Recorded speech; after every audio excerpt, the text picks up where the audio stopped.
My name is Brandon Hamber. I'm the Director of INCORE here at the University of Ulster, and you're all very welcome, particularly for those of you who've maybe never been to the campus before. It's really nice to have you all here and to have a number of you who share an interest in our topic today. I just want to begin by thanking Professor Pauline Murphy as the convener of this INCORE seminar. The seminar itself is entitled Inclusive Peacebuilding Locally and Globally, Peace Philosopher and Peacebuilder Globally, Dr. Daisaku Ikedas. And the seminar is going to explore some of his work, and we will also have different responses and a discussion, so there should be a fair amount of time for discussion on the various topics. You have the running order in front of you. Professor Murphy is going to begin with a short introduction. That will be followed by Dr.Michele, who will give the keynote address. We then have 4 alumni from Soka University in Tokyo who are going to give an input. And after that, Duncan Morrow from the university here will give a response to what's been heard. And hopefully that'll take us up to about 3 o'clock, hopefully a little bit before that, and then we'll be able to have a good hour of discussion from the issues that are raised. So that's the plan for today. So once again, thank you very much for coming. I think we have a very interesting program ahead of us, and we'll kick straight off into that. So I would like to ask Professor Pauline Murphy to come up. She's an Emeritus Professor of Social Inclusion at the university. She joined the university in 1985. I'm not going to read through her entire biography, as it would take some time, but has developed a very strong reputation in the area of inclusion, and particularly in the areas focusing on women and women's inclusion. Networked and worked with a range of different organizations in Northern Ireland on those issues, and also has set up a range of teaching programs focusing on issues around inclusion and women's issues particularly. She's a council member of the Association for World Education, was the convener of ICA, Women in Action Network, spoken at numerous conferences. I could go on and on, but maybe I will leave it at that and hand over to you to introduce the focus very much of our seminar. So,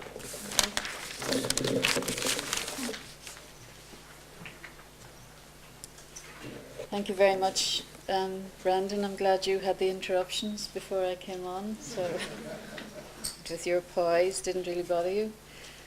A lot of people have asked me why Daisaku Ikedas for this, and I have asked a lot of people, do they know anything about Daisaku Ikedas, or had they ever heard of him? And I think I got one semi-positive answer, and that was from Philosopher, who... Yes? Oh, right. Okay, I'm back in the classroom. One person said, I've heard the name, but didn't know very much about him. And Duncan Morrow also had heard the name. Now, this reminded me of my own experience.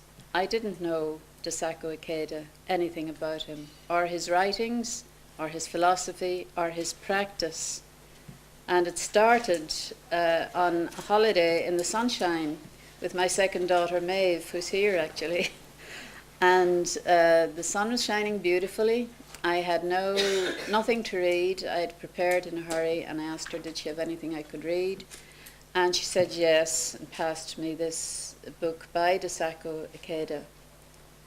And I said, what's that? And she said, just you read it, you like it, which I did. And it was fascinating, actually. It really opened my eyes to another way of thinking. A philosopher who wasn't only a philosopher, but who actually applied his philosophy in his own actions. And you don't very often get that. You get lots of philosophers who write sometimes excellent books, sometimes not so excellent, but that's it. And then they live giving lectures, which may be influential, may not be. Daisaku Ikedas was quite different in what he did. And it connected in a way with something I was doing at the time, which Brandon has mentioned, and that was courses for women, developing courses for women in the University of Ulster. And I developed a new model which was called PPPD, Personal, Professional and Political Development. So in other words, in the design of courses, I wasn't starting from a discipline, this is sociology, this is economics, this is politics, or whatever. I was starting from the needs of the person and the personal development. I got funding for this from the European Social Fund, not the Peace Fund, Social Fund. So I designed the model in the context of action-based research projects with other countries in Europe who are also developing programs for women. And I had these courses designed, had them validated by the University of Ulster. Some of them were access beginners courses, some were certificates, some were diploma, some very, very successful postgraduate management development for women with other countries in Europe and so on. But the connection with Daisaku Ikeda was looking on education in a different way. Not just the inculcation of how to speak Japanese, which I can't, how to learn more about the countries in South America, how to learn more maybe about how to be a good engineer or how to be an IT expert. It was looking at the personal development, which includes developing as a person for a vocation, that is the professional, the second P, and thirdly, politically. Because an awful lot of people, and this is one of the reasons why we're in the mess we're in, an awful lot of people don't behave as citizens of a region, never mind of a nation, never mind of the world. Speaking to women, politics, don't want anything to do with politics, what's that?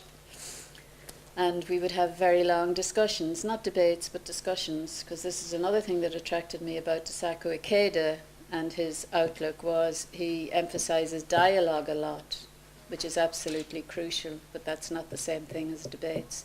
But anyway, I became very interested in reading more about his work, which I did, and then had a visitor from Japan who wanted to know more about the Women's Opportunities Unit and the success of our courses and our action-based research projects, and wanted to make a contact with Soka University. Now, the 4 speakers here from Japan today are actually alumni from Soka University, which is in Tokyo, which was founded by Daisaku Ikeda. And he also founded another Soka University, which is in California. And he created a global network, SGI network. And he had discussions with famous politicians, decision makers globally, was, I think, mainly responsible for the eventual peace between Japan and China at one stage. But these speakers will be covering a lot of that very, very, very well, which is great. So I was invited to present a paper at Soka University, which I did about 1.5 years ago in the Women's College. And it was about 6 months after my husband had died, actually, so it wasn't 100%. But I had a fantastic week there, and I saw the kind of philosophy which Daisaku Ikeda presents in action in the education facilities that he had created. The primary school there, the secondary school, the women's college, a graduation ceremony in the university itself, which had a fantastic concert, all done by the students, a graduation ceremony, etc., etc. So it was a marvellous experience, and they were interested and keen to make further contact, so we did.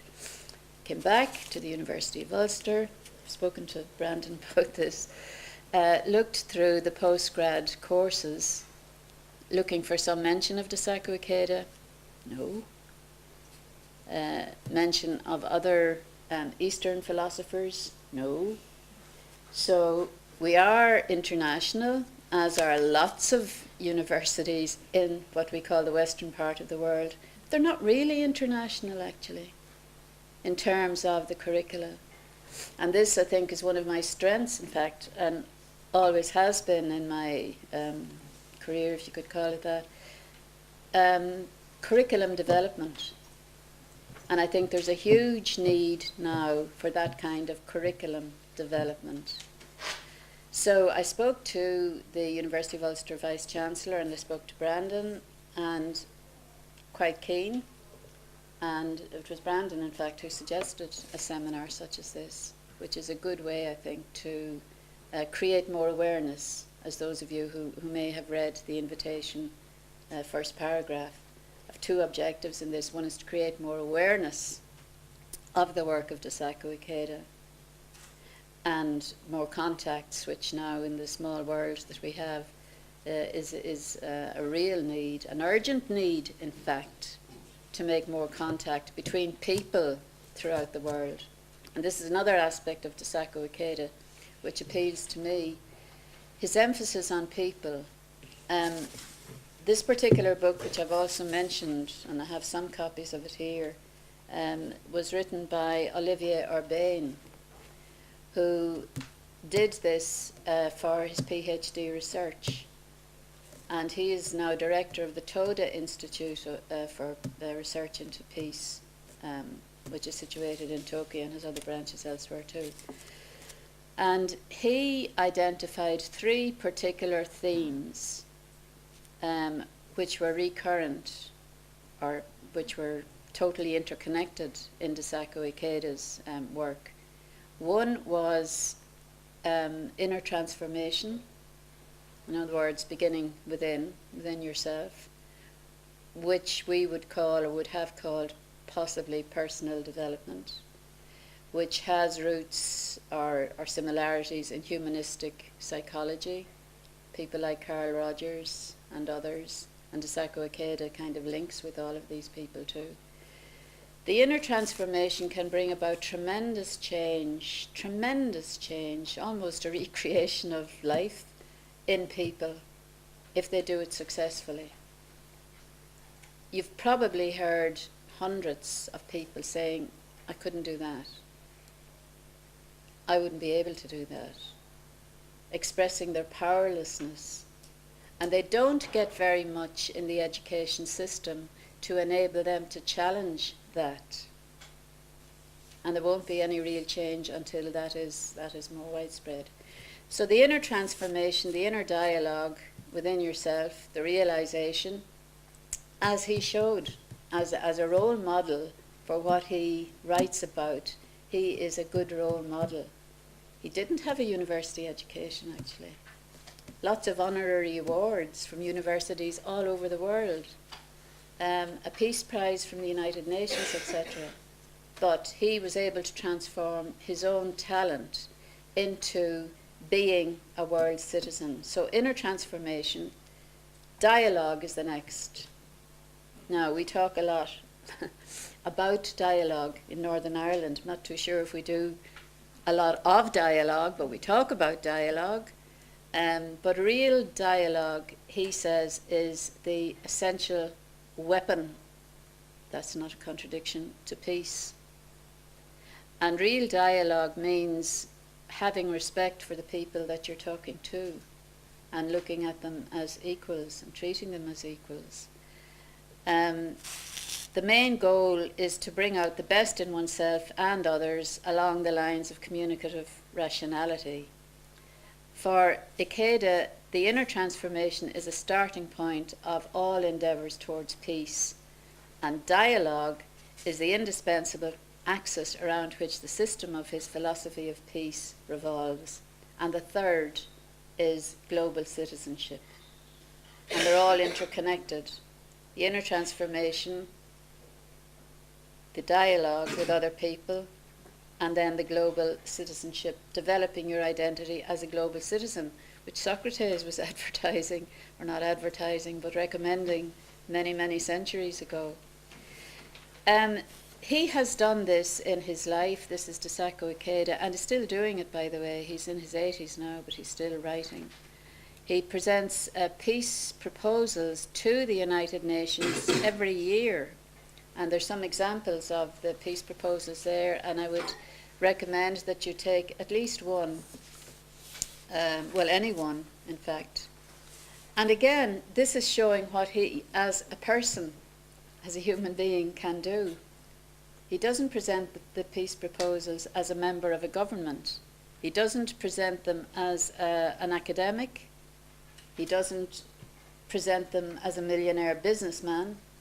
He presents them as a citizen of the world who's very anxious about the current state of play globally, not only locally, which we're aware of here, or nationally, which we read about, hear about every time we switch on the television or listen to the radio or read a newspaper, all over the world. If that doesn't change pretty soon, there may be a nuclear catastrophe, and that's one of his main focuses, actually, that unless there is more influence from a body like the United Nations, which can be exerted if enough ordinary citizens of the world ask for that and work towards it, then we've all had it, you know. So I've said a lot more than I meant to, actually, and I didn't say anything that I've written down here, but the top of the head stuff, as I call it. But the purpose of having this is actually to create more awareness of the teachings of Daisaku Ikeda and his practice. You know, how one man can do what he has done and is still doing.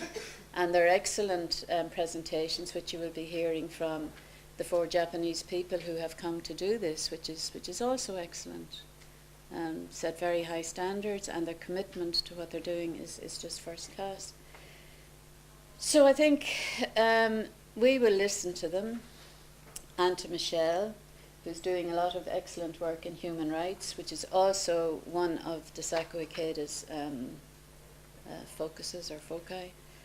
And I would hope that at the end, not the end, the beginning of this session, that you will all be more aware of the possibility for you, each one of you, to play a part in what Daisaku Ikeda is trying to bring about. And we'll be hearing about that probably in the rest of the afternoon. The keynote speaker this afternoon, who is Dr.Michele Lamb, who's a principal lecturer in human rights and the director of the Crucible Research Center for Human Rights at the University of Roehampton. She's a political sociologist with research interests in post-conflict reconciliation, human rights, civil society, and non-governmental organizations. She's also the founder and co-convener of the British Sociological Association Sociology of Rights Study Group, and has published a number of books and articles. So it's great for us to have you here, and we really look forward to your input.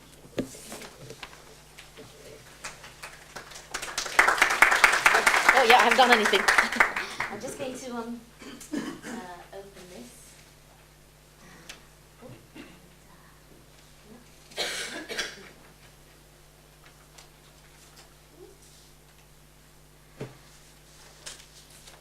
Okay, well, thank you very much indeed for inviting me to give this keynote speech.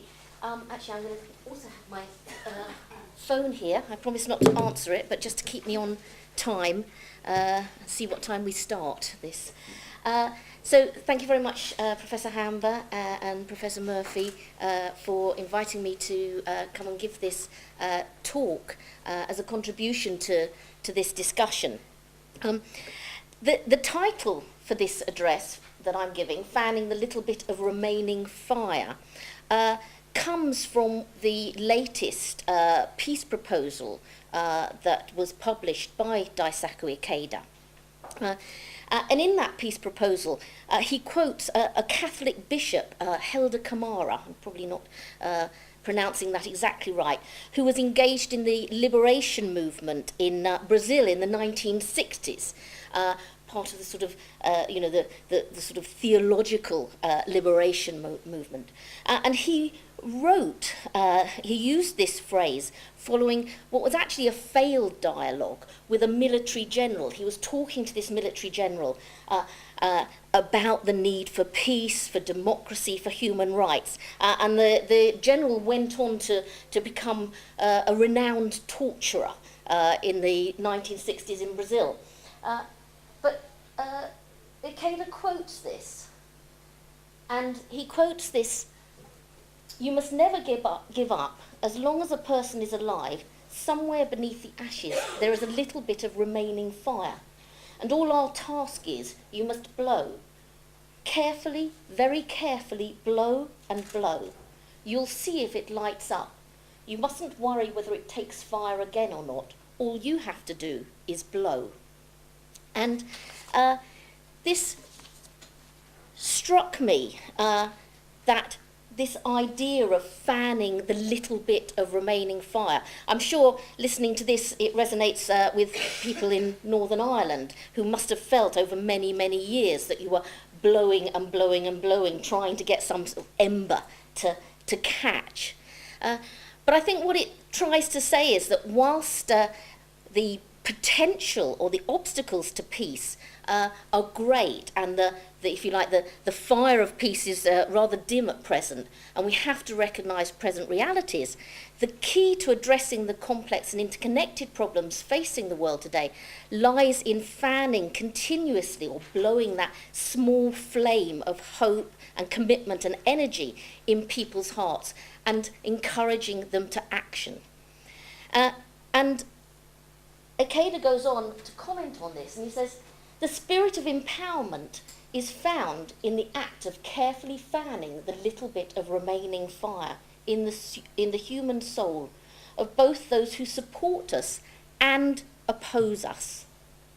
I believe that this patient faith and effort is the driving force behind the human rights struggles of Mahatma Gandhi and Dr. Martin Luther King, as well as those who led the popular revolutions of Eastern Europe that brought the Cold War to an end, and more recently, the movement for democracy, widely referred to as the Arab Spring."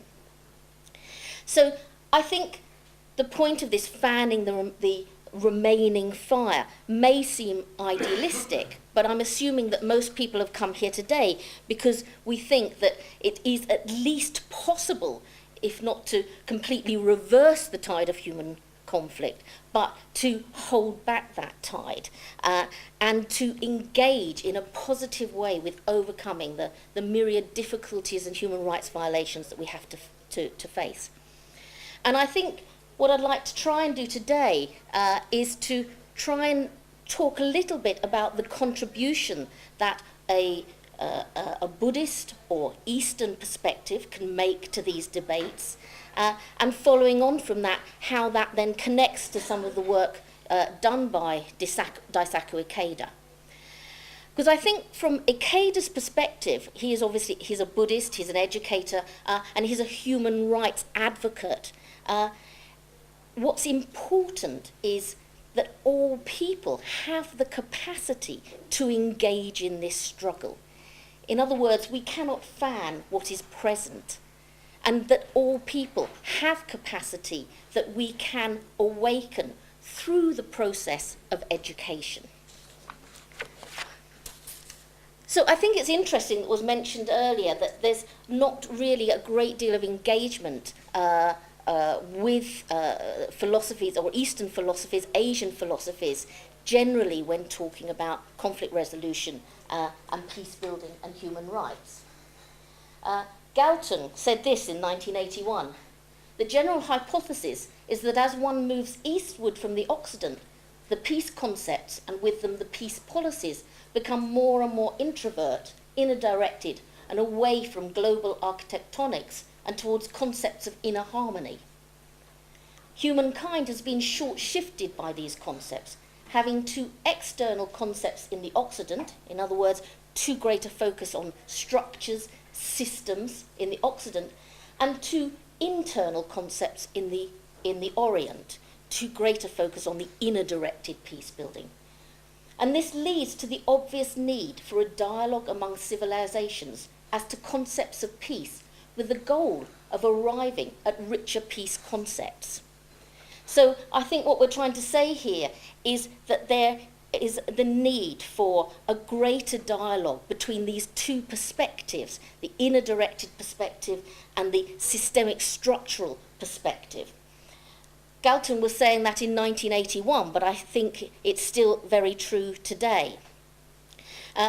Certainly, Galton is one of the people that has tried to build a Buddhist approach into his peace-building work through the idea of the Transcend program.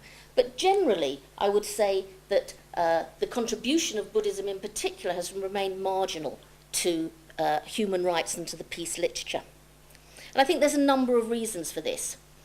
Certainly, as expressed there is a misunderstanding that Buddhist approaches are particularly inward-looking and insufficiently engaged with problems of society.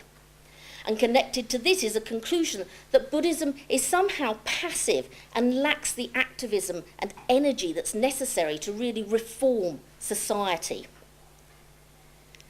I also think that some of the debates around communitarianism and individualism, particularly around the area of human rights, has allowed the idea to be fostered that somehow Asian approaches, Asian societies are too communitarian to really engage properly with issues, with the sort of individualism or the perceived individualism of human rights. But I think we have to say that events in Burma, the struggles in Tibet, developments in human rights in Korea, in Japan, all over the Asian world, people have grabbed hold of the idea of human rights. And I think it would be a mistake to dismiss that energy and activism in human rights by saying that somehow such societies do not naturally have a grasp of what it means to have human rights. And also, of course, it favours authoritarian states who often in Asia have tried to argue that rights are somehow incompatible with Asian societies. And I think the struggles of people like Aung San Suu Kyi, the Dalai Lama, for example, and IKEDA show that actually human rights are very important to Asian societies. So IKEDA's work fits within a tradition that's often called engaged Buddhism. And this approach can be very clearly seen in the work of such extraordinary people as Aung San Suu Kyi and the Dalai Lama and Thich Nhat Hanh from Vietnam. These people have really worked within this tradition of engaged Buddhism in their struggles against authoritarian regimes. And they exemplify this sort of Buddhist praxis within a particular national or international conflict situation. IKEDA's path and approach in this, I think, has been quite different. His approach has been to look at human rights and see how our understandings that are drawn from Buddhist philosophy, but not limited to Buddhist philosophy, can add to the promotion and protection of human rights. So IKEDA's work, it seems to me, draws on Buddhist thought and Buddhist philosophy and seeks to show how Buddhism can make a distinct contribution to human rights realization and to peace building. But he is also concerned to move those concepts away from being specifically Buddhist concepts and make them accessible to anybody, to try and put them into a language that will enable people, whether they practice Buddhism or not, to grasp the essence of what he's talking about. And in that way, he's trying to create an inclusive approach to peace building so that people can draw on Buddhist principles and integrate them into their own worldview. So I think it's helpful perhaps to have some idea, and this will not be, how should I say, this won't be comprehensive, but just some idea of the foundation of some of these Buddhist concepts. And then I'll look how those can be translated into broader approaches to human rights realization and peace building. Because I think for Ikeda, what's most important is engaging with people. He says, connections between countries that are contingent on the changing conditions that govern economic and political relations are too fragile and impermanent to serve as the foundation of lasting peace. In other words, we can't leave it up to governments and intergovernmental organisations. We have to start working at the level of people and civil society. So, first is about the relationship between the individual and society. So, from a Buddhist perspective, all people have the capacity to be able to attain enlightenment or to reveal what they might call in Buddhism the idea of a greater self, a self that is in concern not just with one's own self-realization, but the self-realization and happiness of all people. There is an idea often that the pursuit of enlightenment is somehow an individualistic and inner-directed pursuit. But actually, the pursuit of enlightenment from the perspective of Buddhism is found in social activism. It is only through engaging actively with society that people can develop their own inner enlightenment or own inner wisdom. And this is exemplified in the idea of the bodhisattva in Buddhist cosmology. The bodhisattva in Buddhist cosmology is an ordinary person who works for the happiness of themselves, but also for the happiness of others. If you want to think about it perhaps in a rights-framed way, we have a right, or people have a right to pursue their own inner development, their own self-realization. But they also, in order to achieve that, have to be engaged with society and pursue that on behalf of other people as well. So it's in this interrelation between individual responsibility for our own development and the responsibility to work for the happiness of other people that Buddhism brings together the two aspects of the inner life and the external life. In Buddhist thought, it's the transformation of both private and public relationships and their interconnection that is the foundation for activism. The transformation of systems and governments doesn't arise firstly from an inner transformation followed by some sort of enlightened engagement. Rather, for the Buddhist, it's about engaging in society as the basis for one's own inner development. So the connection between the inner and outer worlds are very important in Buddhist thought. To just treat the outer manifestation of the negative impulses of life, human rights abuses, without addressing the inner sources of those abuses in the form of greed, anger and ignorance is to apply a partial solution. For those who practice Buddhism, what's important is that we are addressing both the individual development, personal development, as well as the external systemic problems. So Laura Kittle talks about this, and as she explains, if we're going to really get to grips with the outer manifestations of the negative life condition of ordinary people, then we have to work at both the internal and the external perspective. The second aspect of Buddhist cosmology is interconnectedness and interdependence. All life is interconnected.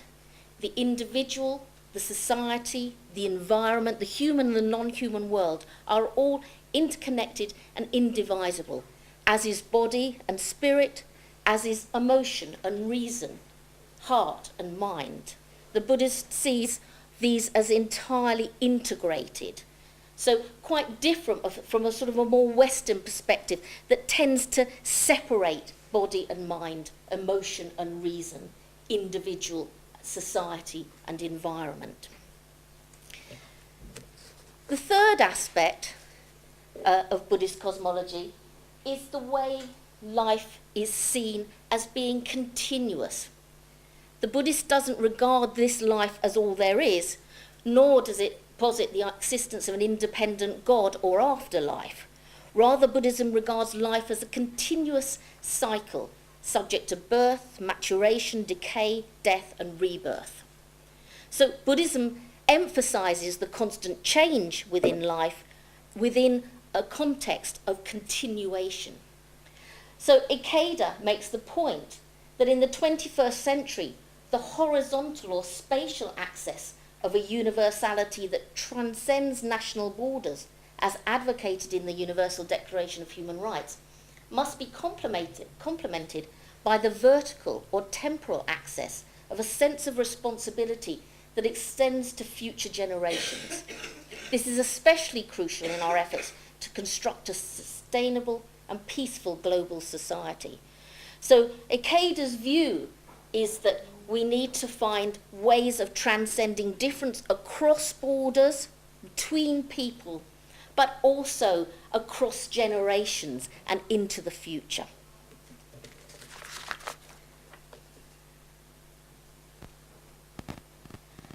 So, going back to my earlier point, what's important in the work of Ikeda, and I think in many people who come from this perspective, is that human rights arise from the collective wisdom of millions and millions of people around the globe. There isn't just one source of wisdom about human rights. Human rights arise from the collective wisdom of millions of people around the globe from diverse cultures and countries, age, gender, social class, activists, academics, all contributing to an understanding of human rights. And for him, the contribution of Buddhism is to promote ways in which this global aspiration can be realized by all people. So I think the question that's constantly driving his work is to say, how can we enable people involved in this struggle with this great collective wisdom realize more effectively a world free of human rights violations? And one of the ways that he has tried to develop this is through a concept of inner universality. He says, human rights issues must not only be debated actively among governments, we must establish a shared global culture of human rights that is rooted in the realities of daily life and based on unfailing and uncompromising respect for human dignity.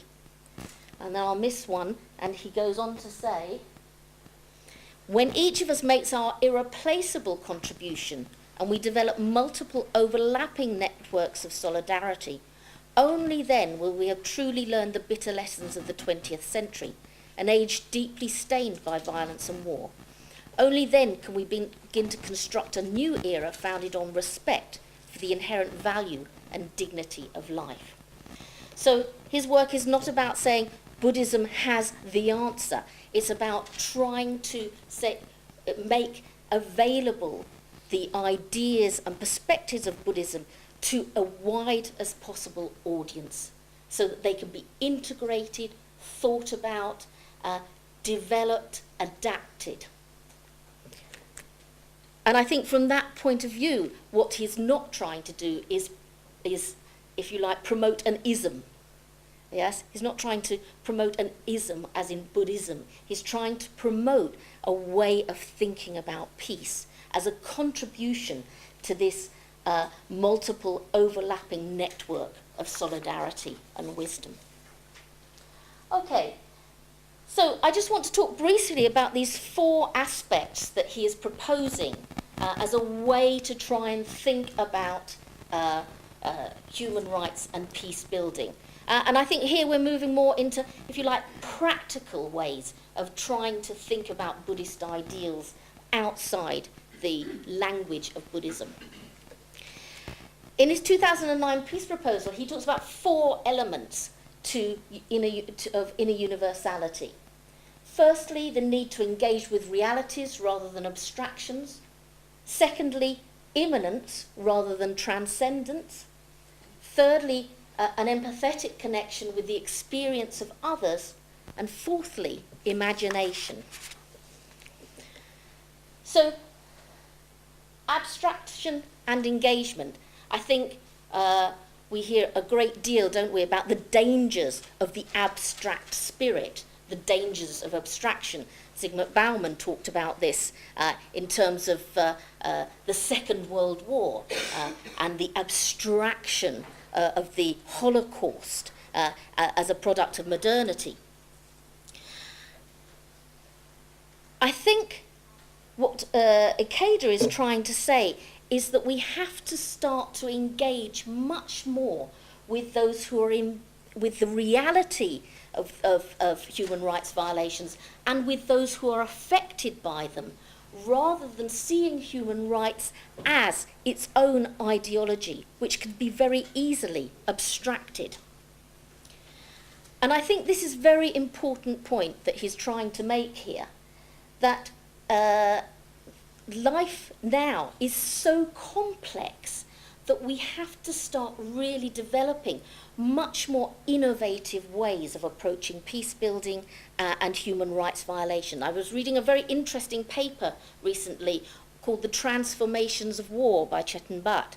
And he's talking about how war is becoming increasingly abstract and intimate. He talks about the use of drones and targeted killings that are so more and more, rather than being sort of soldiers going to distant lands, the military send drones so that they can target particular killings.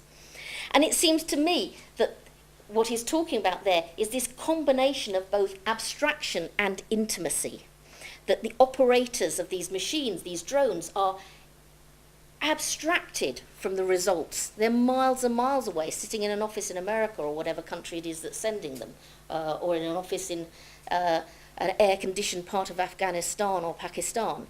But at the same time, they are very intimately involved in what those drones are doing, in that sort of Game Boy type scenario where they're directing these drones. So it seems to me that we have increasingly complex issues to deal with in conflict and war. So to combat such complexities, Ikeda calls for much greater engagement with those affected by human rights violations in a way that enables them to develop a response which is informed by human rights, but not to the exclusion of their own knowledge and understanding.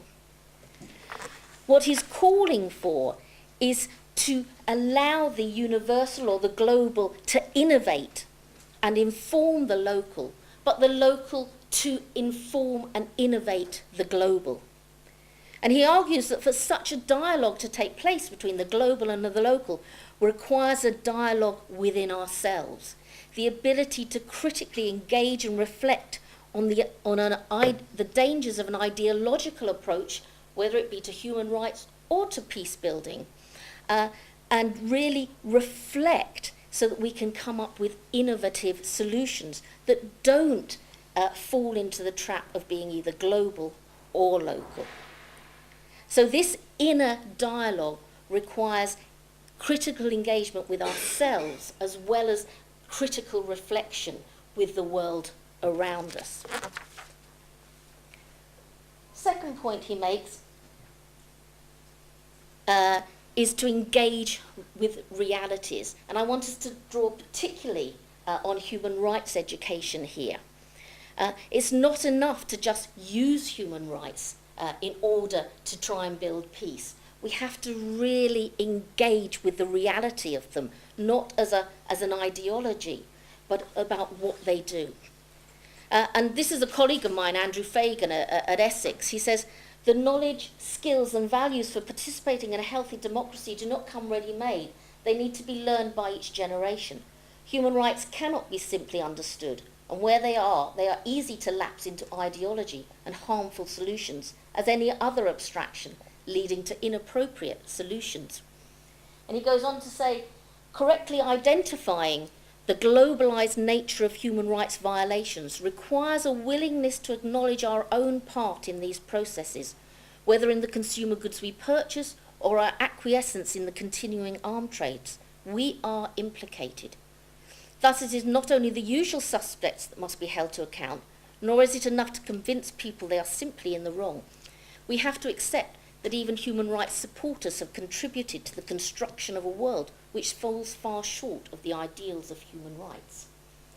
So I think what he's trying to say here is that unless we are really conducting that inner dialogue with ourselves, critically engaging with human rights, critically engaging with the way we conduct peace processes, they are very prone to become abstractions that we just apply. This critical engagement is part of this inner transformation that Pauline spoke about. It's very clear that human rights are not just codified and static laws. They're something that transform people's lives and are also transformative. So I think it's very important, this point that he makes, that anything can become an ideology or an abstraction unless we are engaging with it critically within our own lives. Second point he makes is immanence rather than transcendence.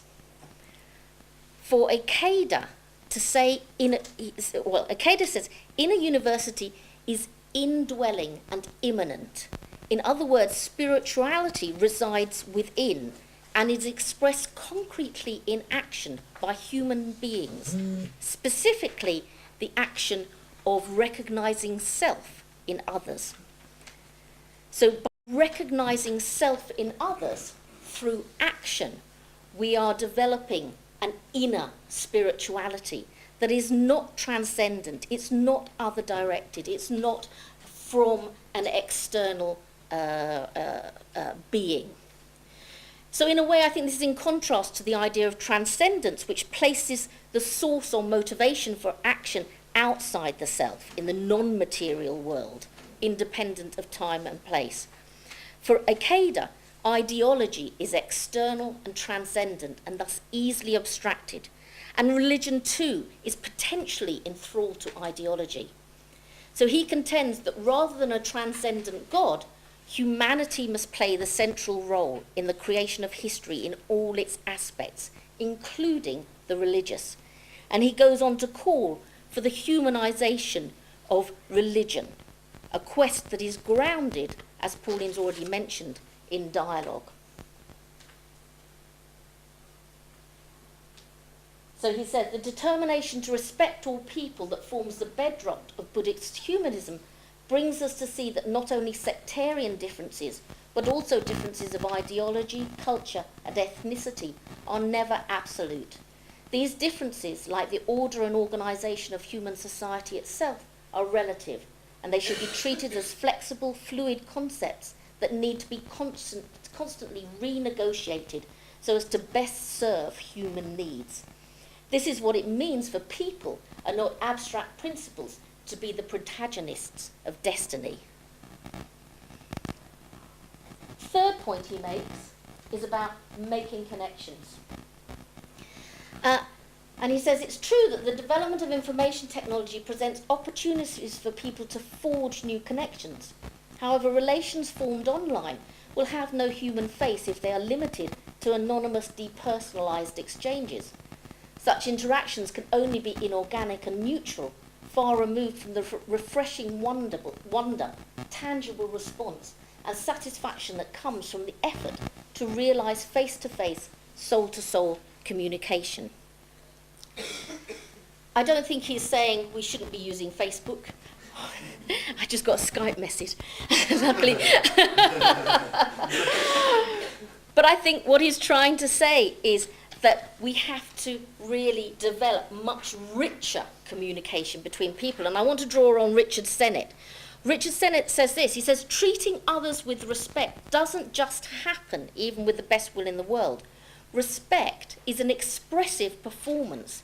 To convey respect means finding the words and gestures which make it felt and convincing. In the very act of struggling to find the words and gestures that convey respect, we are actually respecting one another. And through this effort, this struggle to develop mutual recognition, we develop the basis for an evolving social bond.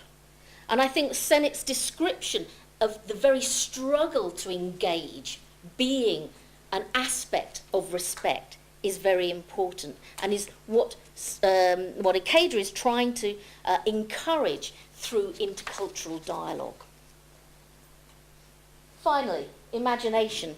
Imagination grounded in sensitivity to daily life and life itself. When I was reading about this idea of imagination, I think IKEDA is not talking about the imaginary or fantasy. He's talking really about a sociological imagination. The sociologists among us here will know so well C. Wright Mills and the idea of the sociological imagination, and that it is, as he says, the capacity to shift from one perspective to another, from the political to the psychological, from examination of a single family to comparative assessment of the national budgets of the world, from the theological school to the military establishment, from considerations of an oil industry to studies of contemporary poetry.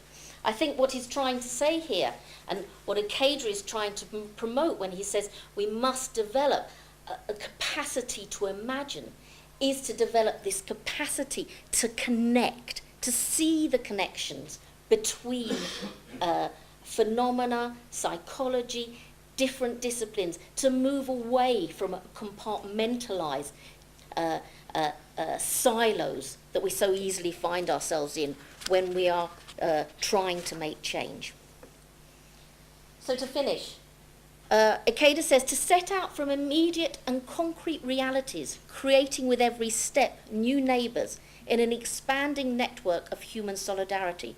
This is the true path to peace. Without the steady accumulation of such efforts, the ideal of a perpetual peace will remain forever out of reach. To share with others, to be inclusive, this kind of awareness and sensitivity, unpoisoned by what Marcel calls the spirit of abstraction, is to nurture and cultivate inner universality.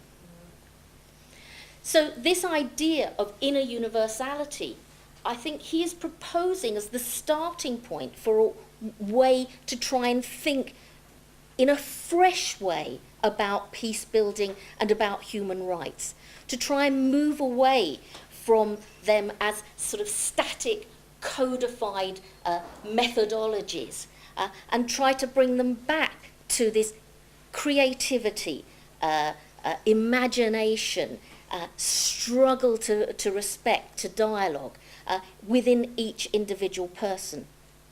And I think one of the things that he's particularly interested in is, of course, human rights education.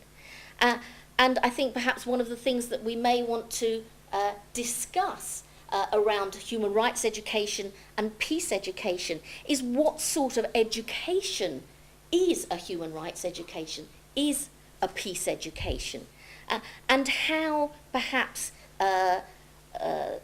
ways of thinking about human rights education and peace education could be informed by this idea of inner universality, the development of the individual person in their interaction with society.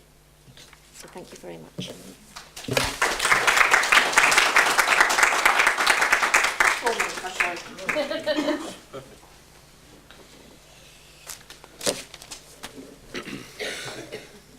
Well, thank you very much for a very interesting input and also very clear input. I think it sort of laid the issues out really, really clearly, and I'm sure everybody appreciated that as much as myself. And I really do look forward to the questions, because I think there are a lot of overlaps in terms of practice and the way issues are dealt with in Northern Ireland. But we'll come back to maybe some of that. Our next group of speakers are alumni from Soka University. They're all now in different places, but are going to make a presentation to the group. There'll be 4 people speaking. Hideo Kato from the university, he's now at the University of Surrey and is doing a PhD in health and social care. Kenji Yamada, who is at Queen's University doing an MA in translation. Koichi Samuels, who is also at Queen's doing an MA in sonic arts, which sounds fascinating in and of itself. I'm not quite sure what that is, so I thought that's really interesting. So maybe you could slip that in. And then Julie Kobayashi, who is based in England, but is part of the Office of Public Information of Soka International. So you're all very welcome, and we look forward to your presentation, and then we'll follow that with a response. First of all, thank you very much for giving us this great opportunity to talk about Dr. Daisaku Ikeda's peace movement. I'm Hideo Kato. I'm the head representative of Soka School Alumni Group in the UK. Also, I'm the PhD student in social science at the University of Surrey in England. And currently, we have 100 Soka School alumni members in the UK. And most members often mentioned they went to Soka schools because they were moved or sympathized with Dr. Ikeda's peace philosophy, actions, and his behaviors. Today, 3 representatives, Julie, Kenji, Koichi, will give a talk about some Dr. Ikeda's peace movement, which include Dr. Ikeda and SGI's peace activities, dialogue between Dr. Twinby and Dr. Ikeda, 40 years anniversary of diplomatic normalization between Japan and China, dialogues for peace, and Dr. Ikeda's annual peace proposal to the United Nations. We will do our best to explain what Dr. Ikeda did for creating peaceful relations in the world and how he contributed to the peace culture education. Now, I would like to introduce Julie Kobayashi. Yep.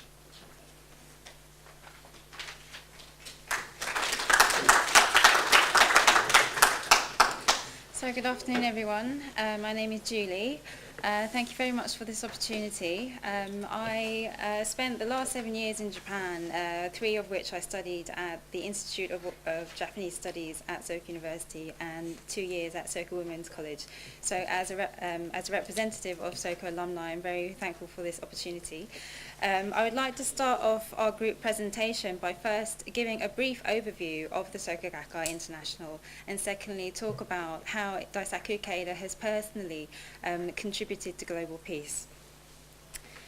So SGI was founded by Daisaku Ikeda in Guam in 1975, but has its roots in the Soka Gakkai in Japan, where the Buddhist movement was originally established in 1930. The first founding president was Tsunesaburo Makiguchi. Josei Toda succeeded him as second president in 1951, and Daisaku Ikeda became the third president in 1960. We are also members of SGI UK, which is one of 90 constituent organisations among 192 countries and territories throughout the world, which together make up Soka Gakkai International, a lay Buddhist movement dedicated to peace, linking 12 million people around the world. SGI is a movement based on the teachings of Nichiren Daishonin, a 13th century Buddhist priest that upholds the sanctity of life, and the members of our organisation share a common vision of a better world through the empowerment of the individual through our Buddhist practice and the promotion of peace, culture and education as a socially engaged Buddhist movement. As a non-governmental organisation with formal ties to the United Nations, the SGI supports the activities of the UN and is taking an active role in building bridges through dialogue and cultural exchange. I would like to briefly introduce how the three pillars of peace, culture and education that support the SGI's activities act as a foundation for the development of a growing global network of people dedicated to building a more peaceful and humane world. Regarding the first pillar of peace, SGI is dedicated to advancing a culture of peace at the grassroots through a variety of activities that promote human rights, sustainable development, nuclear disarmament, humanitarian and interfaith activities. These activities include public exhibitions and seminars, clean-up campaigns, tree planting projects, and providing relief and assistance following natural disasters such as earthquakes and floods. I only have time to cite one example, but an example of promoting nuclear disarmament is the showing of an exhibition entitled From a Culture of Violence to a Culture of Peace, Transforming the Human Spirit, that was created by SGI in 2007 to commemorate the 50th anniversary of Soka Gakkai second president Josei Toda's declaration calling for the abolition of nuclear weapons that he made in 1957. Toda entrusted the youth of the Soka Gakkai with the mission of conducting dialogue to communicate the absolute evil of nuclear weapons, and his declaration has become the basis for the SGI movement. The exhibition explores the interconnectedness of all people and how we can all contribute to peace by developing our individual humanity. These exhibitions provide the opportunity for dialogue with people on the issue of nuclear abolition, and through such activities, people of all ages are able to learn about nuclear weapons and take action to change their immediate environment. The exhibition has now been shown in over 200 venues in 24 countries, including showings at the UN office in Geneva, the Parliament House in Wellington, New Zealand, Mexico's Ministry of Foreign Affairs, and most recently at Roehampton University in January last year. Regarding the second pillar of culture, with the belief that cultural activities and exchanges are an ideal way to develop ties of friendship between people of different cultures and nationalities, SGI organisations around the world actively engage in holding events such as painting and photography exhibitions, music concerts, peace culture festivals, as well as performing in local and national cultural events and parades. In order to promote further cultural exchange, Daisaku Ikedas also founded the Min-On Concert Association and the Tokyo Fuji Art Museum to deepen international understanding through the medium of music and the arts. Established in 1963, the Min-On Concert Association is an independent, non-profit performing arts promoter supported by more than 1 million sustaining members throughout Japan. Min-On literally means the people's music, and it is Min-On's goal to promote the global exchange of musical culture with the aim of developing mutual understanding and respect among people of different races and nationalities.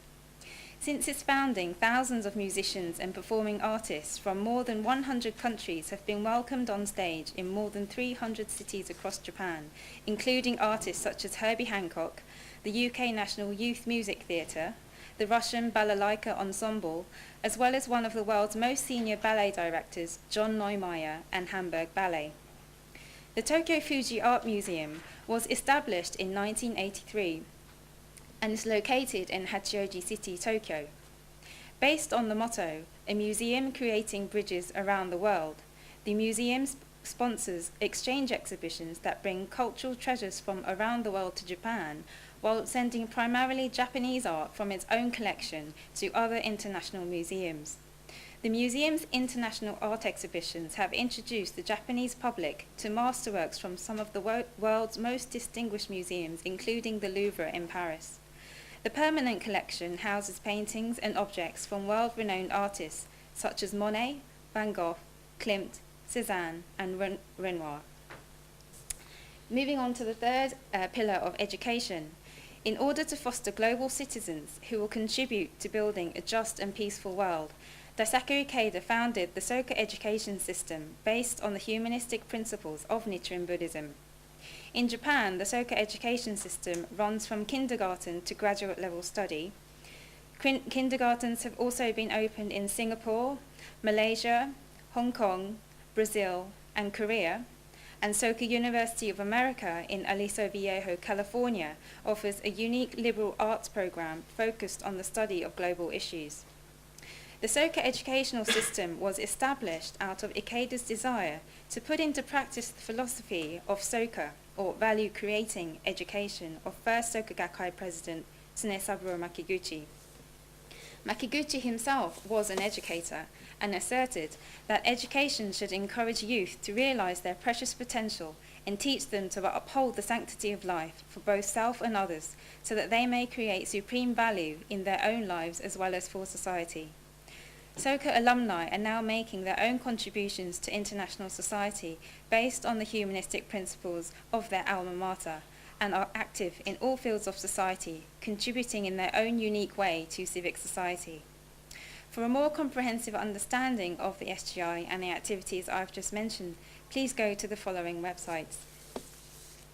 So next, I would like to focus on the following two significant events to touch light on how specifically Daisaku Ikeda, as an individual and as a man of conviction and action, has taken steps to advance peace on a global scale.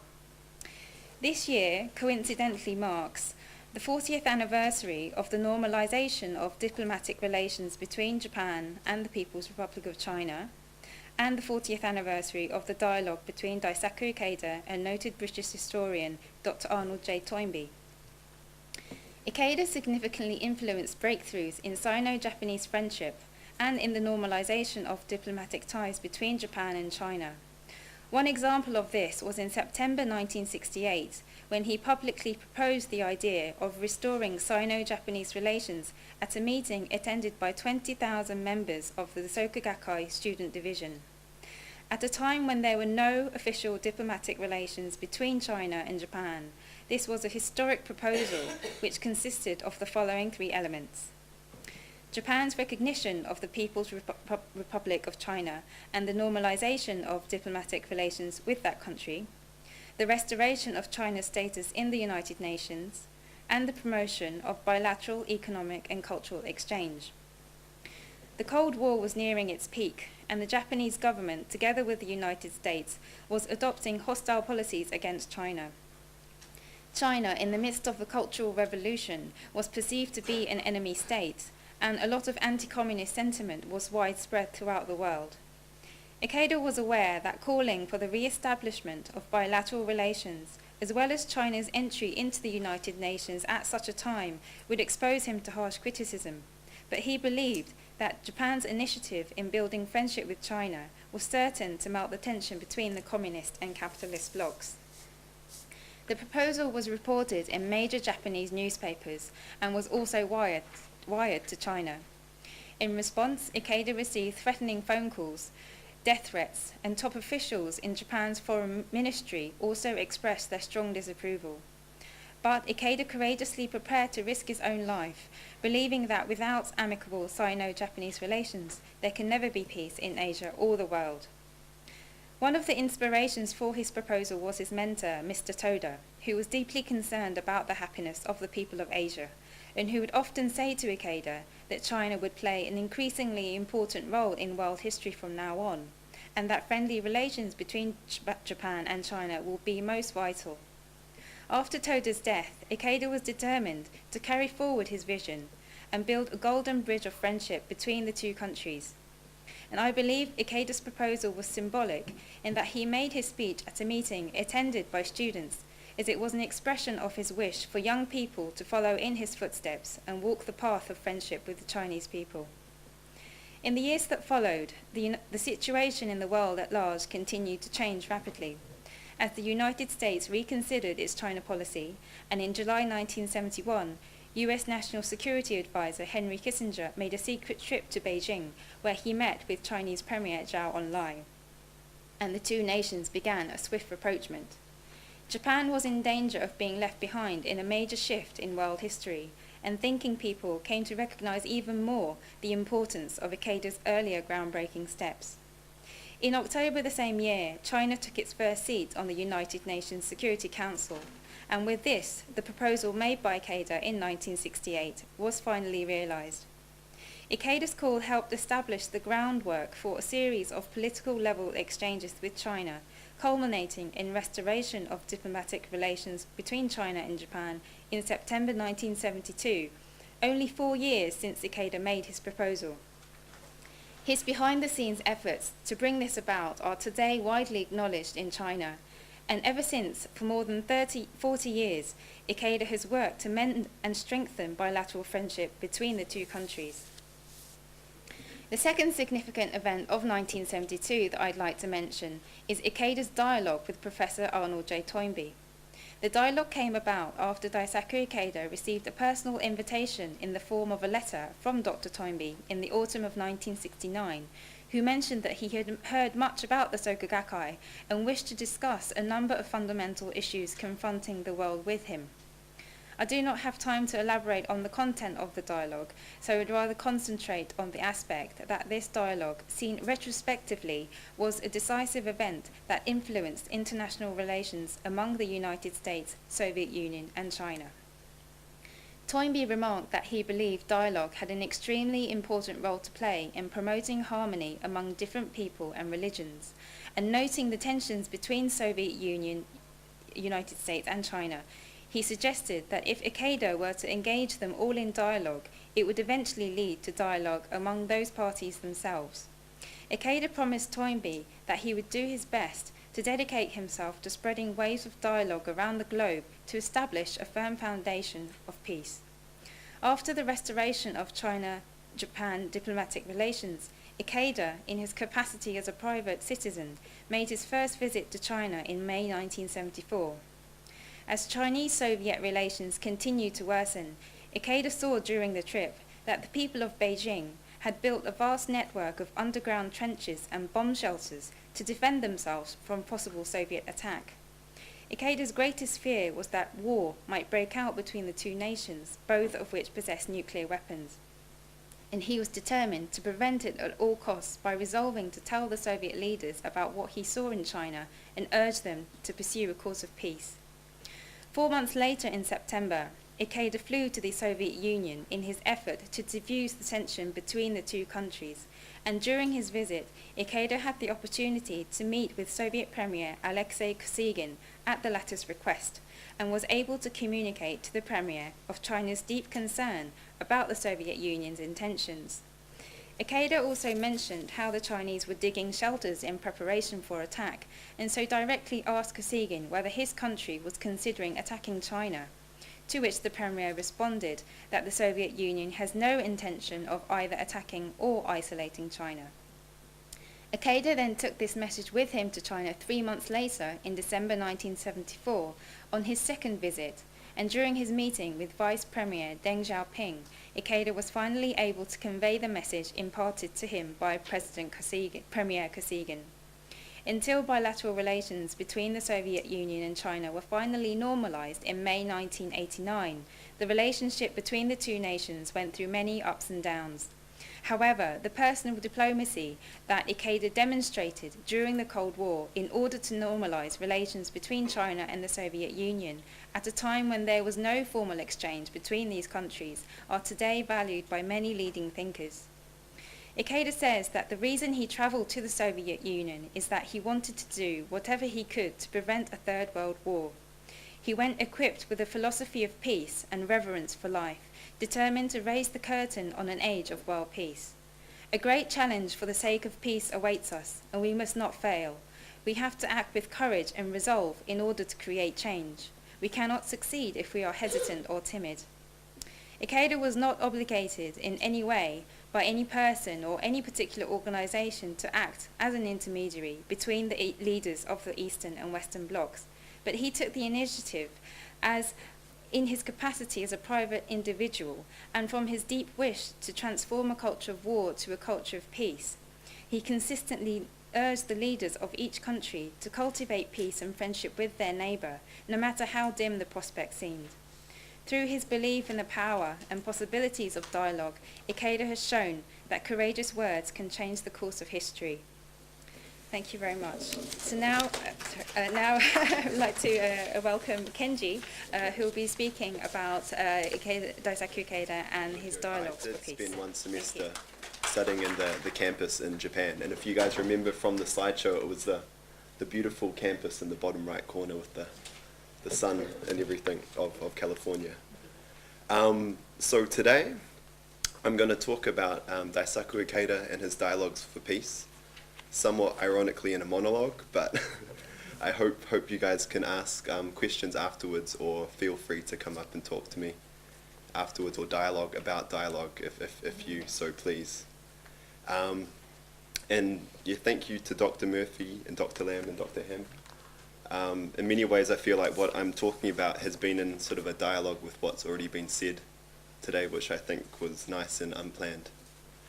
So I'll begin. So over the last 40 years, Daisaku Ikeda has engaged in dialogues with over 60 published dialogues with leaders from numerous and diverse fields. So I'll list some of these notable characters which he has dialogued with.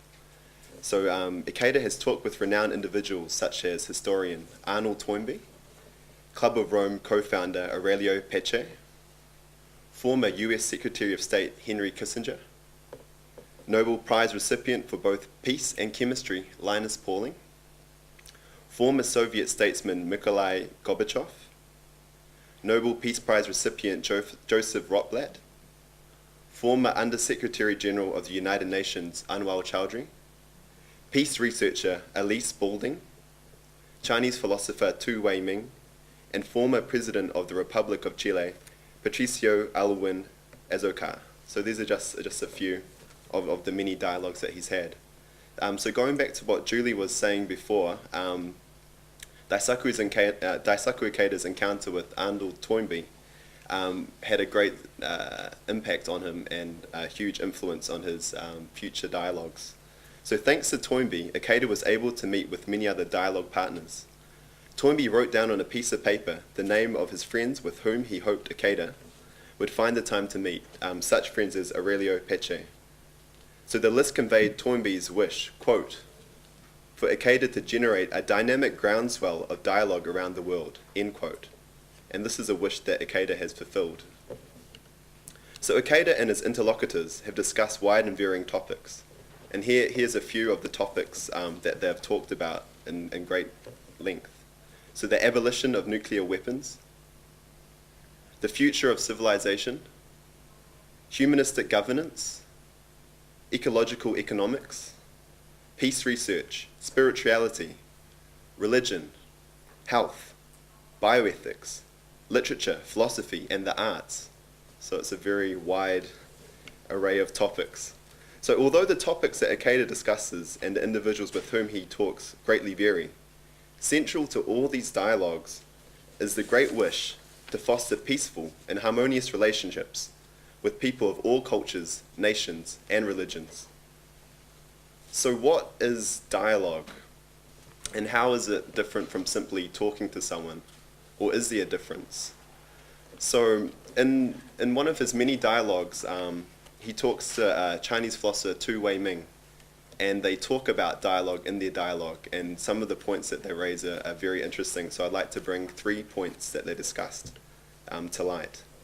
So Ikeda discusses the following points on dialogue. 1. What is essential to dialogue? 2. What are the benefits of dialogue? 3. What is the importance of dialogue in peace efforts? So the first point concerning what is essential to dialogue, Ikeda writes, quote, the vital thing in dialogue, on all levels, is to regard the other party not as an inferior, in need of convincing, but as an entity to esteem, to respect, and to learn from, end quote. This idea of dialogue based on respect of the other is further expanded upon in the book entitled Soka Education, in which Ikeda writes, quote, in the course of a discussion, peace scholar Johann Galton mentioned to me that the prerequisite for an outer dialogue is an inner dialogue. If the concept of other is absent from the self, true dialogue cannot take place. Exchange between two individuals, both lacking a sense of other, might appear to be a dialogue, but in fact simply the trading of one-sided statements. Communication inevitably fails. Most distressing in this kind of semantic space, at once volatile and empty, is that words lose their resonance and eventually stifled and expire. The demise of words naturally means the demise of an essential aspect of our humanity, the capacity for language that earned us the name Homo loquens, speaking man. Thus, the crucial distinction between simply talking and a true dialogue is that a true dialogue requires a fundamental level of respect of the other, which is much easier said than done. Without the respect of the other, or that which is different from the self, a dialogue will inevitably regress into a crossfire of statements, making meaning communication impossible. Secondly, concerning what is the benefit of dialogue, Ikeda does not simply see dialogue as a chance to spread one's own views, beliefs, or ideologies. Rather, the act of dialogue offers the opportunity to further broaden one's horizons and break free of one's own entrenched perspectives, as Ikeda writes. Quote, "By meeting and engaging with others, we can see ourselves in a new light. If we always see ourselves the same way, it is easy to fall into the trap of self-righteousness. Dialogue can be a creative, spiritual, daily act in which each shine a new light on others, on our different ways of life. It can be the road to advance to a richer, fresher, wider manner. In short, dialogue offers both people a chance to learn from each other and see a new perspective. This does not mean that individuals must agree with one another. Rather, a fresh perspective can emerge from the dialectic exchange of views and arguments. However, without mutual respect, as Ikeda states in the previous point, quote, communication inevitably fails, end quote. So the third point, concerning what is the importance of dialogue in peace efforts, Ikeda acknowledges the difficulties of constructing peaceful relations through dialogue. However, instead of throwing away dialogue and deeming it over-idealistic, Ikeda stresses the importance of maintaining dialogues. He says, quote, "We must always preserve the option of dialogue, which, if engaged in persistently, will be the nucleus of our efforts. We should spread a life centered on dialogue throughout the global community as we build the dialogical civilization for which humanity longs."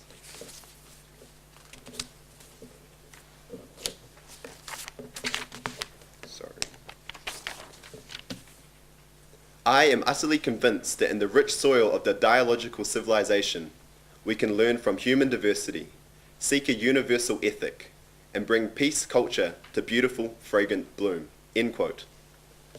In closing, the challenge of dialogue is not merely the challenge of world leaders and prominent figures.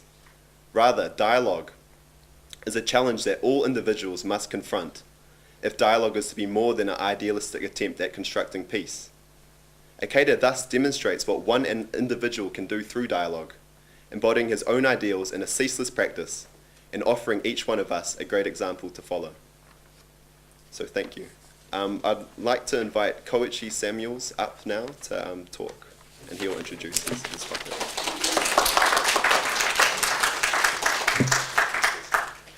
Hi, I'm Koichi. I'm the Sonic Arts guy. I'll explain quickly. This is something I'm talking about Daisaku Ikeda's peace proposals, but Sonic Arts is also something that I'm really happy to speak about anytime. So, sound art, a field of sound art would be visual-based art with a sonic element, but Sonic Arts is using technology in performance or composition process. Is that field of study. Okay, so now to something completely different. I'm presenting about Daisaku Ikeda's annual peace proposals and the SGI's, the Sokugakai International's actions in support of the United Nations. So, I'll begin. Daisaku Ikeda said, as he travelled to various different parts of the world, he often sensed people's strong hopes and expectations for the United Nations, and that his efforts to engage in dialogue with political, intellectual, and cultural leaders throughout the world stem from the desire to expand the network of like-minded people, thinking beyond national, ethnic, and religious differences, committed to supporting the United Nations. While promoting dialogue among civilizations and among religions, Ikeda at the same time resolved to make concrete proposals for action. And that is why every year since 1983, he has issued the peace proposals I wish to discuss now.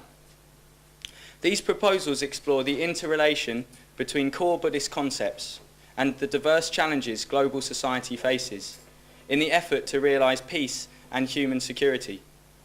His proposals touch on issues such as education reform, the environment, the United Nations, and nuclear abolition. Other themes that frequently occur in these proposals include inner transformation and dialogue and human rights. The SGI too, as an organisation, which Daisaku Ikeda founded in 1975, has carried out a wide range of activities in support of the UN. I'd like to talk about a few examples of the impact that past peace proposals and the ideas contained within have had on the United Nations, and how SGI members strive to implement them in society. In the area of nuclear abolition efforts, during the Cold War, the SGI organised the exhibition Nuclear Arms, Threat to Our World, in support of the UN's World Disarmament Campaign. This exhibition, which opened at the UN headquarters in New York, toured 25 cities in 16 countries, including the Soviet Union and China and other nuclear weapon states. In total, it was viewed by some 1.2 million visitors. After the end of the Cold War, the SGI organised the exhibition War and Peace, From a Century of War to a Century of Hope, and updated the anti-nuclear exhibit, renaming it Nuclear Arms, Threat to Humanity, in an effort to bring people together in their shared desire for peace and to generate a momentum toward realising a world without war. The SGI has long supported refugee relief activities through the UNHCR. In 1992, the SGI organised the Voice Aid campaign in response to the UN Transitional Authority in Cambodia's request, and donated 300,000 second-hand radios to support the smooth organisation and administration of free and fair elections in Cambodia. In the area of human rights education, the SGI organised the exhibition Toward a Century of Humanity, an overview of human rights in today's world, in support of the UN Decade for Human Rights Education, which ran from 1995 to 2004. With the end of the decade, the SGI collaborated with other UN agencies and NGOs to promote the creation of a new international framework to follow up the work of the decade. These efforts culminated in the formal adoption of the World Programme for Human Rights Education. In the area of ecological integrity and sustainability, the SGI, along with other NGOs, promoted a decade of education for a sustainable future. This was later adopted by the UN General Assembly, with UNESCO designated as the lead agency to promote the decade, which began in 2005.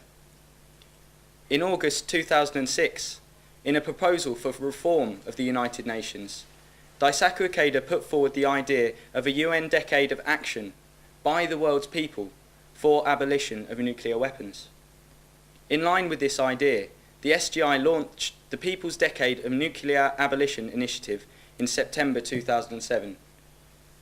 The initiative aims to help create a global grassroots network of people dedicated to abolishing nuclear weapons. Please see their website for a more comprehensive understanding of the work they have been doing. And the address is there. The following is an example of how the SGI has made concrete steps to abolish nuclear weapons. On May 11, 2010, a petition of 2,276,167 signatures from youth calling for the adoption of a nuclear weapons convention was presented to Ambassador Leslie Gatan, advisor to the President of the NPT Review Conference, and the UN High Representative for Disarmament Affairs, Sergio Duarte, at a meeting under the People's Decade banner at the SGI USA Culture Center in New York City. This was a youth-led dialogue campaign echoing an earlier SGI-led petition drive in 1975, where books containing 10 million signatures calling for nuclear abolition were compiled and presented to Kurt Waldheim, Secretary General of the United Nations, by Daisaku Ikeda. And I think all three of us participated in that campaign. I know, certainly, I was having dialogues with my friends, collecting signatures for it. The main focus and motivation underlying the SGI's promotion of consciousness raising at the grassroots level, through exhibitions and seminars, as well as support for UN activities for education in the fields of disarmament, human rights and the environment, lies in the desire to realise the security of the entire human race. Ikeda writes in his 2006 proposal entitled Fulfilling the Mission, Empowering the UN to Live Up to the World's Expectations. We are compelled to take the courageous first step towards this goal. To this end, it is essential to build momentum for reform from the bottom up, bringing together the voices of the people in support of the UN. We cannot afford to wait passively for top-down reform to emerge from intergovernmental deliberations. And you can go to www.sgi.org and you can download versions of the last 10 years of peace proposals. Just to conclude, I want to talk a little bit about kind of Buddhist philosophy and how Daisaku Ikeda is using this in his peace proposals. In a 2007 article published in the Japan Times, which is a leading English language Japanese daily newspaper, Daisaku Ikeda recounts his dialogue with Club of Rome founder Aurelio Peccei. In it, they concurred that for humanity to change direction in the 21st century, nothing is more crucial than a revolutionary change within human beings themselves. Whilst throughout history we have made great leaps forward in our technological capacity to control and shape the world, a corresponding dramatic expansion and elevation of the human spirit has not been achieved. The reason I am referring to this article in relation to Daisaku Ikeda's annual peace proposals is because they begin with the principle that change must come from individuals, and that to create lasting transformation of the problems assailing our contemporary world, the change must take place in the hearts of ordinary people. This kind of global spiritual transformation Ikeda is talking about is called human revolution. Ikeda writes, even in the face of the severe crisis confronting humanity today, I cannot side with the advocates of apocalypse. Rather than the spurs and promptings of fear, we can best negotiate the challenges we face when guided by a vision of hope. The inner transformation resulting from even a single person's human revolution holds just such a hope. This is a revolution open to all, one that does not demand the sacrifice of a single life. It is with this vision and determination in mind that Daisaku Ikeda submits these peace proposals, and with the same spirit and determination, worldwide SGI members and those who use the philosophy of Buddhist humanism take action and move forwards in their daily lives, making efforts in their respective environments in whatever ways they can. In conclusion, I would like to read the final line from this article, which summarizes the essence of the concept human revolution. This is a revolution that starts here, now, in the hearts of every one of us. Thank you very much. That's the end of our talk. And please feel free to take copies of these peace proposals. Thank you once again for very clear, thought-provoking presentations and for organising them so well, so they all flowed so smoothly. As a chair, I was really anxious to have 4 speakers, but you did such a good job of interweaving it that it worked absolutely fantastically, so thank you very much. Our last speaker who will make a response to what we've heard today is Dr. Duncan Morrow, who's from the School of Criminology, Politics and Social Policy here at the university. But he's also the former Chief Executive of the Community Relations Council. So I look forward to what you have to say, because I know various work within the Community Relations Council focused on interconnectedness and interpersonal change and dialogue, and so it'll be interesting to see how these different approaches intersect with each other. So I'll invite Duncan up. I should just add, we're then going to have a bit of a discussion. Duncan has to leave at 5 to 4, so if he suddenly gets up at 5 to 4, it's not because he's had enough of the discussions.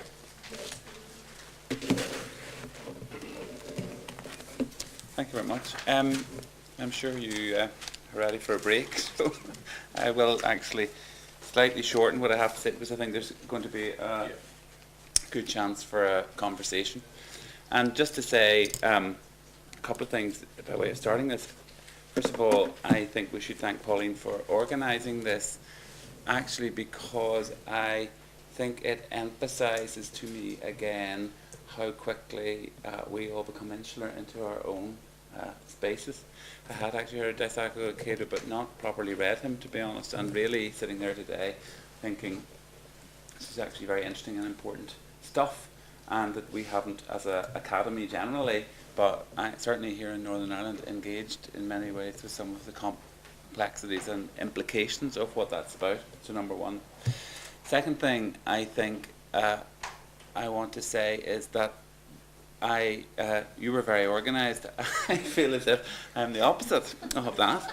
That as I was sitting there, I was rewriting my speech about 4, maybe 6 times. And so for that reason, what comes now is probably going to be a series of slightly disjointed thoughts, which I hope respond in some way to just a number of themes, rather than trying to comprehensively engage with the thinking and action of somebody of the sheer scale and level of the Daisaku Ikedas. So I'm not going to even try, because I suppose what I have been very impressed by sitting there is just the degree to which this has extended into really practical initiatives across the globe, which I think are of huge importance for us here. The third thing I want to say before even start at all is that I think I'm challenged at 3 different levels. I'm challenged, and they are levels which I think in a university are quite often separated. One is, as an academic, in some ways you are asked, in fact, to do exactly what Daisaku Ikedas does not do, which is separate your own personal engagement from a topic and existential experience of a topic from your academic analysis of it. I think it's probably quite a strict Western discipline, but at the same time I think it has profound limitations, and I think some of the limitations come in the study of peace studies particularly, because it is impossible in my view to maintain the notion of this discipline without some question of where we understand the ethical and humanistic value of the subject we're discussing to be. And that contradicts the fundamental premise of Cartesian, as in Western thinking, which is that you should be neutral in relation to outcomes. And I don't think in relation to killing and non-killing it is possible to stay neutral. I also don't think that it's ultimately value-free. And I think that, personally, it is a really serious problem for postmodern ethics, which tries to pretend that there is not a yes or a no ever. I personally don't think that you can regard the 2 sides of killing and not killing as the same. And therefore that at some level or other we're challenged, and I think human rights is challenged by this kind of discussion as well, which is what is the basis on which we engage with this conversation. And I think that that does then split actually pretty much of a both practical and theoretical divide between those people or those groups of people who see violence as a problem of human relationships, which the discussions that we have around specific objects or goals is actually a question of how we relate to each other through those objects and goals, and that the solutions to the problem they are that peace requires attention to relationship. because if relationship changes, if we engage in dialogue with each other, if we change the perspective from which we see things, then the object itself, or the thing that we think we're fighting over, might actually change, as might also opportunities for actually changing or reframing the conversation. And to that degree, I think that what IKEDA is talking about is entirely constant with some of the work that's already existing in peace studies, particularly people like Ledrak, but people like Habermas. And there are people who have been trying to think this way through in Western philosophy all along. But I do actually think that it does, it suggests that our discussions, that form of approach, suggests that discussions of peace and of violence will not be resolved simply by taking the objects in contention first and trying to resolve them. Well, we have to resolve them at the question of the quality of human relationship, and I suppose I understand that that's what IKEDA is trying to do in relation to his doctrine of inner transformation. And to some degree, I think that is a really critical question, which is, can you get to peace without also addressing the question of what that change is going to imply in terms of who we are and how we approach each other? And I think that in context of a place like Northern Ireland, where that has been a debate that's ongoing, remains a very real question. The alternative, I suppose, is to take a kind of social scientific, political science approach to these things, which is that there are particular objects which require regulation, and which the goal is to also to remove violence, but to remove violence by creating some mechanism of stability, some mechanism for political order and structural stability. And that puts as its goal the elimination of the surface violence, which may be more easily achieved not by transformation, but by creating a balance of power. And that the balance of power in which there's a kind of mutually assured destruction, will actually be the basis on which we try to find our way through these things. The difficulty with that model, the advantage of that model is that it focuses on what is seen as relevant and immediate needs. It doesn't ask people to stand back from their conflicts. It doesn't ask people to not pursue their conflicts, but to try to find a way to balance the outcome with their neighbour.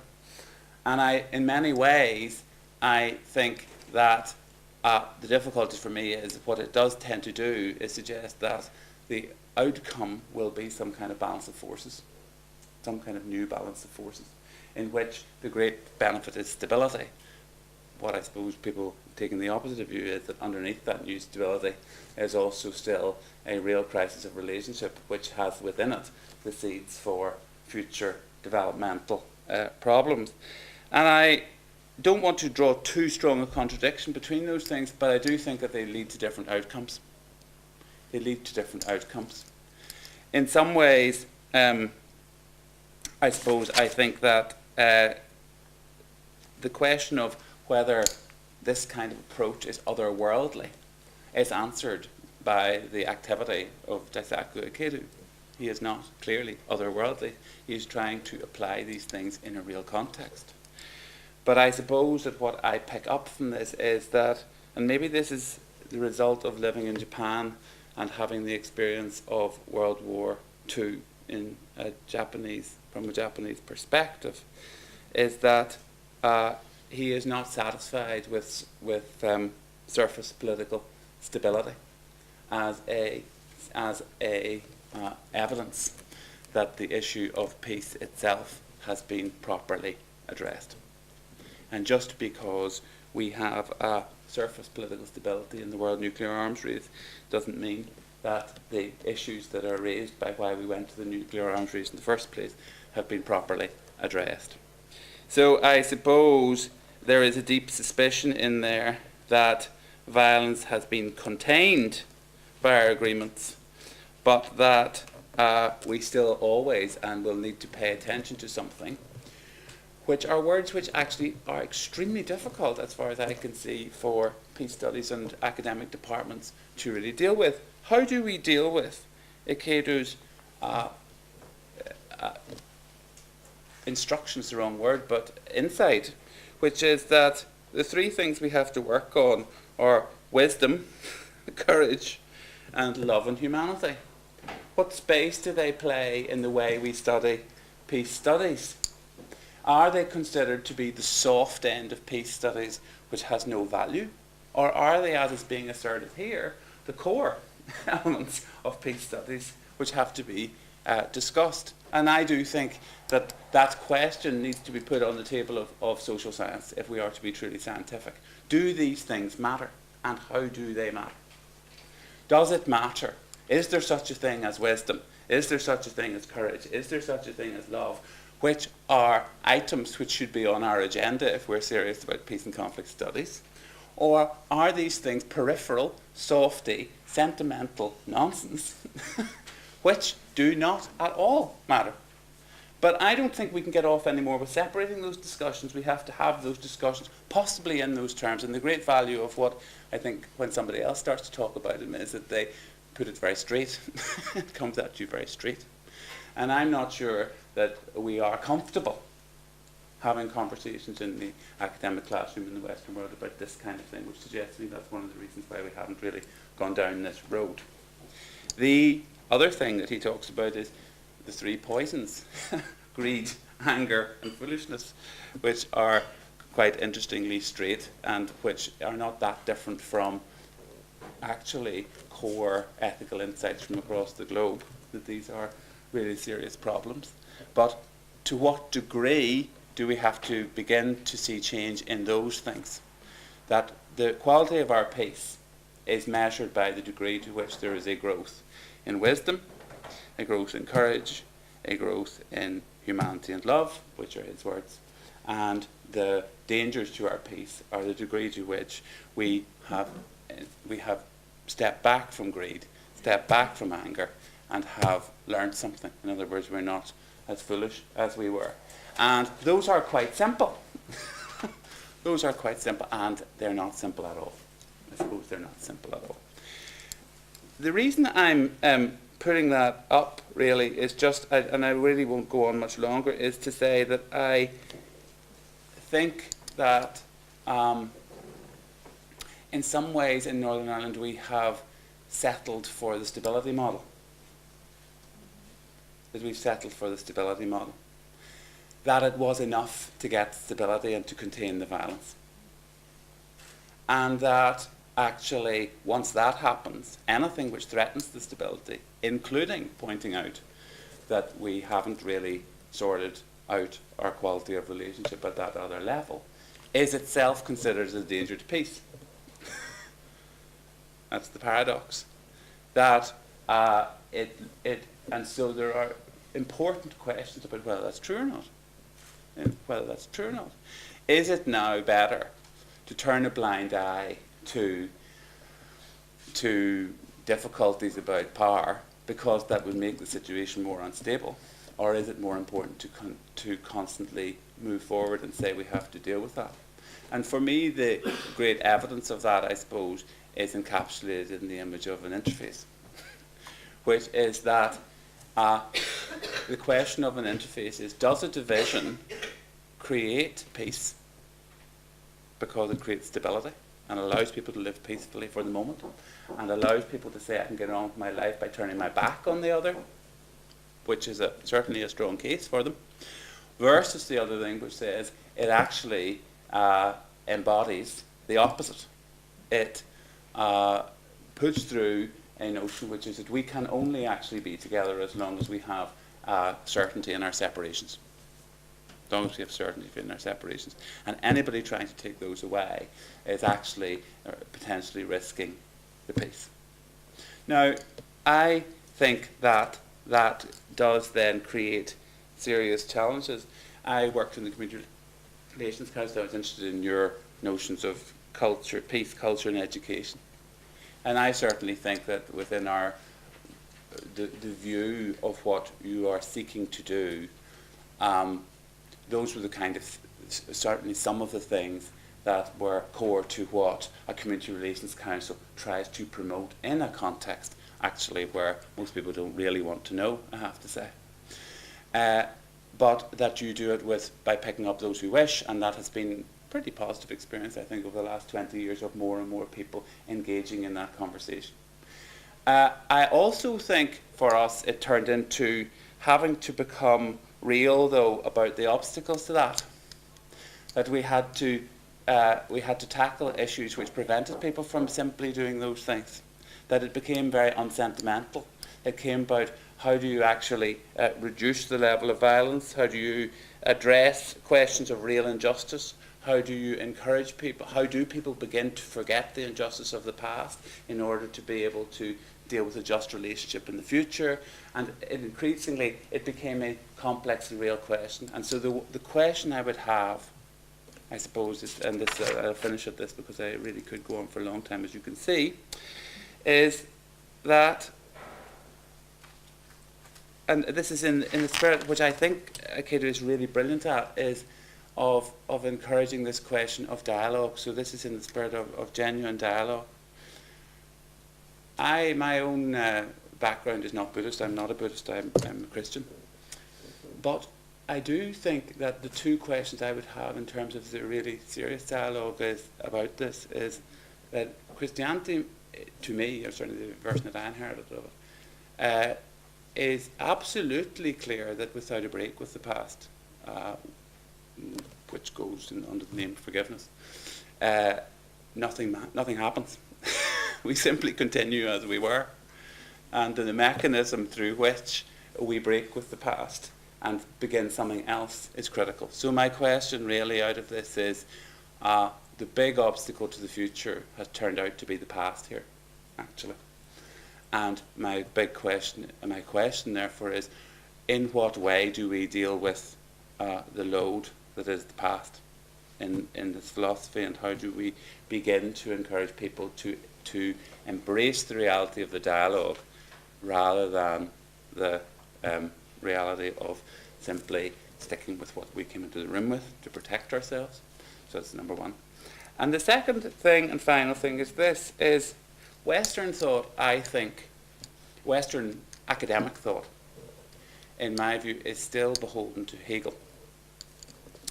And Hegel's view was that conflict was good, essentially. That Hegel was part of the development of human life to arrive at a conclusion. And Hegel's optimistic. He believes at some level or other this great slaughter bench of history will end with the Owl of Minerva flying off, and we'll all know the truth. That's basically the fundamental. We've lived through the 20th century. And in the 20th century, I think this has been, and as we go into the 21st century, this is put to a really serious test. And I personally now think that Hegel saw something but got it wrong. I'm with Clausewitz. And Clausewitz is a German military philosopher who, on seeing the armies of Napoleon arrive and destroy what up to that date was thought as the best professional army in the world, the Prussian army, on the field, because he had so many soldiers, came to the conclusion that the only way you could beat this bastard was to get bigger than him. And then he said, and that is the logic of war. That is the logic of war. And that there is no necessary Hegelian compromise at the end of this. That is not given. And that it has to be by choice. Which is why I think this stuff really matters. That this question of taking the opportunity to engage in dialogue becomes extremely important. But you have to take your view on this. Do you believe that that there is an implicit reality in intellectual history which is we'll arrive at the answer? Or do you believe that matters? Or with Clausewitz, do you believe that there is no necessary arrival at this, and therefore we're threatened with the apocalypse? And that the only way out of that, I'm now, therefore, in a dialogical sense, not necessarily an optimist, I have to say. I absolutely believe in witnessing to this stuff because I don't think there's an alternative. But I do actually think that you end up having to do it even if it's not effective. Even if it's not effective. And I personally have gone back to the conclusion, and I'm talking on the day when a member of a ecumenical Christian community called Corrymeela, which is also very engaged in this question of how do we really engage in dialogue with everybody else, that's including not people who are not Christian or of any religious background at all. So all of that is very much common ground. But the founder of that community died this week, and my feeling is that in that context, what I got out of that was you have to do this anyway. That this is not about political effectiveness. This is a choice. You either do this or you don't. You either say this matters or you don't. But that actually that element of peace studies, to get back to the very beginning, in a university, is an important question which we have to answer. Another important question we have to answer. So to finish, I very much appreciate this. I think it highlights our own need to open up our eyes again to a wider global horizon. I think that there is so much in it which is of huge importance and actually which we know. And I would like to participate as a member of this dialogue, not because I agree with everything that is said, but because I think we might in this community have something both to learn and to add to that conversation. And that I think the university in peace and conflict studies and in politics and in all the other areas needs to find ways to become less embarrassed to deal both with our own paucity of background thought and with our requirement to make this a more serious conversation, because if Clausewitz is right, or even if Hegel is right, it actually matters. Thank you.